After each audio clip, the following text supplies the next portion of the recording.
اللہ کی قربت کے راستے کیا ہیں؟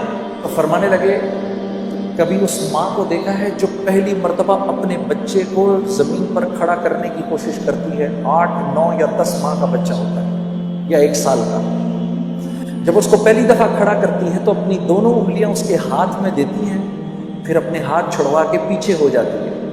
اب بچہ ماں کی طرف بڑھنے کے لیے پہلا قدم اٹھانے لگتا ہے، ابھی پہلا قدم اٹھا نہیں سکتا، ماں فرتے جذبات میں دوڑ کر اس کو پھر گلے لگا لیتی ہے۔ جب بندہ اس بات کا عزم کرتا ہے میرے رب تو کتنا میرا کریم رب ہے، اب تک میں نے کتنا تجھ کو ناراض کیا، آج کے بعد یا اللہ میں تیرے حکموں کو نہیں توڑوں گا، میں پوری کوشش کروں گا کہ یا اللہ میں تیرے حکموں کو پورا کروں، کمی بیشی رہ جائے تو معاف کر دینا۔ جب وہ یہ ارادہ کرتا ہے تو اللہ رب العزت دوڑ کے آ کے اپنے اس بندے کو سینے سے لگا لیتے ہیں۔ ارادہ ملک کا بادشاہ، ملک کا حکمران ابھی اس بات کا ارادہ کرتا ہے، وہ جھوٹے منہ کہتا ہے، جھوٹے منہ میں اس ملک میں اللہ کے حکموں کو پورا کروں گا، اللہ کی مدد براہ راست اس کے ساتھ ہو جاتی ہے۔ جھوٹا ارادہ، اس کا کوئی ارادہ نہیں ہے۔ جب ہم کہتے ہیں نا حسبی اللہ، سوچے سمجھے بغیر ہم کہیں نا حسبی اللہ، بس اللہ میرے لیے کافی ہے، اللہ کافی ہو جاتا ہے۔ حسبی اللہ لا الہ الا هو علیہ توکلت وہو رب العرش العظیم۔ میرے دوستو یہ وہ دعا ہے جو دن میں اگر کوئی 7 مرتبہ شروع میں اور 7 مرتبہ شام میں اس دعا کو پڑھ لے پورے دن کے لیے، اور یہ وہ واحد دعا ہے جس کے بارے میں اللہ کے نبی نے فرمایا یہ میرا کوئی امتی اگر دھیان کے بغیر بھی پڑھے گا اللہ سارا دن اس کے ساتھ ہو جائیں گے۔ حسبی اللہ، میرا اللہ میرے ساتھ۔ کبھی اکیلے میں بیٹھنا، اللہ سے اپنے گناہوں کی معافی مانگ کے پھر تھوڑی دیر میں دل کو ایک تسکین ہوگی، 2 آنسو نکلیں گے، سمجھ جانا اللہ نے خوش ہو کے معاف کر دیا۔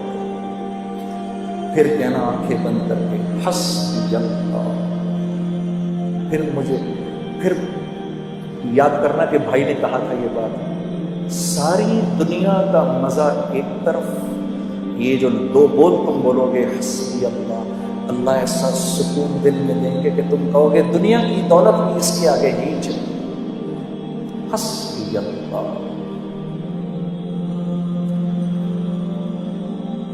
تو ہمارا مسئلہ نیکیاں کرنا نہیں ہے، نیکیاں تو ہیں، دیکھو کتنا بڑا مجمع آ گیا جمعہ پڑھنے کے لیے، باہر بھی کتنے بیٹھے ہیں۔ ہمارا مسئلہ نیکیاں کرنا نہیں ہے، ہمارا مسئلہ برائی سے بچنا ہے۔ برائی سے نہیں بچا جاتا۔ برائی سے بچنے کا کیا مطلب ہے؟ کیا گناہ نہیں ہوں گے؟ نہیں، گناہ ہوں گے، برائی سے بچ۔ متقی کون ہے؟ وہ جو گناہ نہیں کرتا؟ نہیں، متقی تو وہ ہے جو گناہ کرتا ہے فوراً معافی مانگ لیتا ہے، یہ متقی ہے۔ گناہ کیا معافی مانگ لو، اللہ مجھے معاف کر دے، معاف ہو گیا۔ پھر گناہ ہوا، یا اللہ مجھے معاف کر دے، پھر معاف ہو گیا، یا اللہ معاف کر دے۔ کرتے کرتے کرتے اللہ رب العزت ایک وقت آتا ہے، اللہ فرماتے ہیں میرے بندے جب دیکھتے ہیں کہ تو معافی مانگ کے تھکتا ہے یا ہم معاف کر کے تھکتے ہیں، تو معافی مانگ مانگ کے تھک جائے گا، ہم معاف کر کے نہیں تھکیں گے۔ یہ تو ہم اللہ کو پہچانتے نہیں۔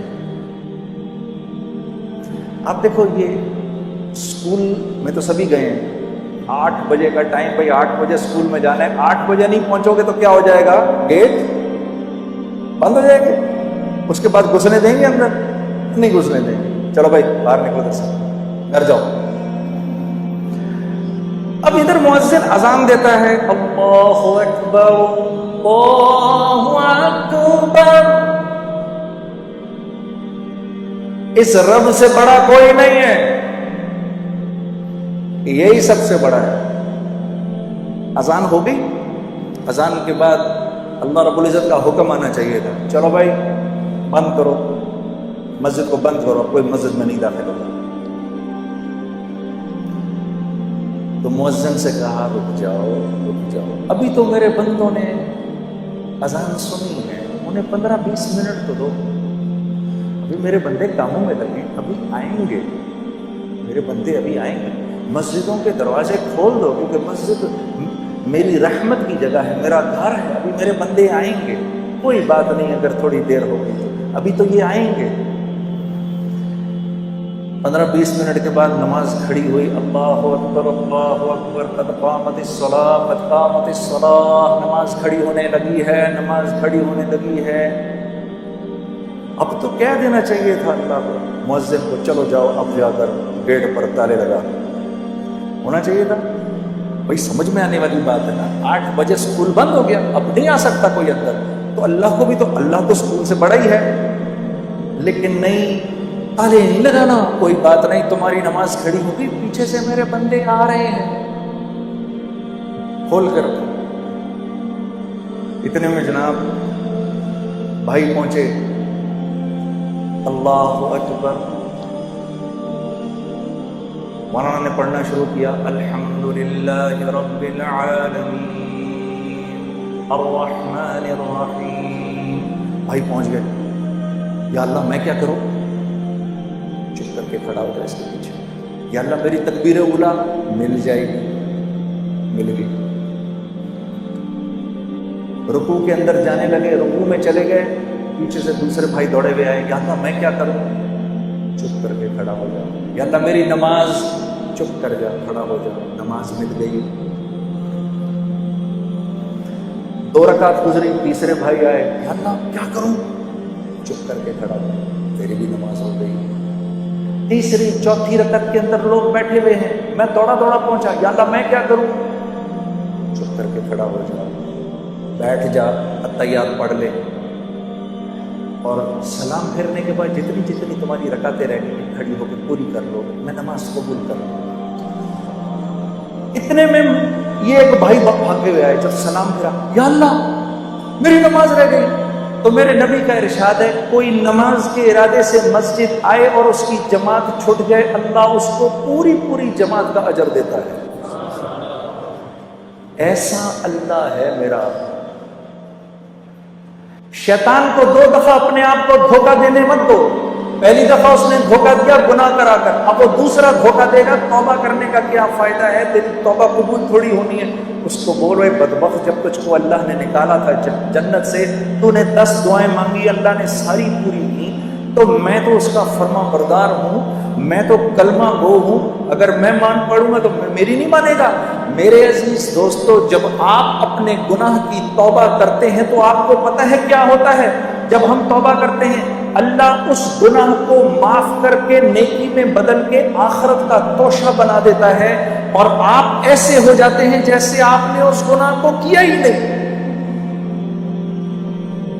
یہ تو ہماری بدقسمتی ہے، ہم اپنے آپ کو اللہ سے دور کیا ہے۔ یہ وجہ ہے میرے دوستو، جب ہم دعا کرتے ہیں تو دعا نہیں قبول